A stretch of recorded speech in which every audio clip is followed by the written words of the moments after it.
Tokyo, cité olympique en 2020, mais toujours angoissée par Fukushima, réagit en lançant une vaste opération de séduction. L'objectif, irriguer le monde d'un nouveau mouvement en vogue dans l'archipel, le kawaii. Nom de code de l'opération, Cool Japan. Le Cool Japan est une idée qui va permettre aux étrangers d'avoir un meilleur aperçu et une meilleure image du Japon. Depuis l'arrivée de notre Premier ministre, M. Shinzo Abe, nous avons concrétisé ce mot et cet esprit pour en faire une stratégie, une tactique économique pour notre pays. La ministre dispose d'un budget de près de 800 millions d'euros pour rendre universel le phénomène kawaii. Le mot signifie littéralement « mignon ». Il serait né du talent des adolescentes tokyoïtes à mélanger toute forme de tendance et d'univers de mode. On a arrangé ça à notre sauce, à partir de styles traditionnels. Mais nous ne savons pas ce que c'est. Le sens du mot kawaii est venu de l'étranger. Mais en fait, on ne comprend pas exactement ce qu'est le kawaii.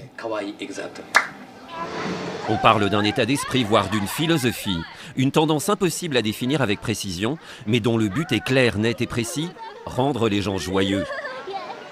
Cette jeune femme, Ukimura, était chanteuse. Elle est devenue styliste et a été nommée par le ministère de la stratégie Cool Japan, ambassadrice kawaii. Je mixe en fait deux tendances, le moe et le harajuku. C'est une mode qui consiste à se vêtir comme un personnage de dessin animé dans la vie quotidienne. On choisit qui on veut. Et l'essentiel est de garder l'esprit du personnage. Moi, je m'habille comme ça tout le temps.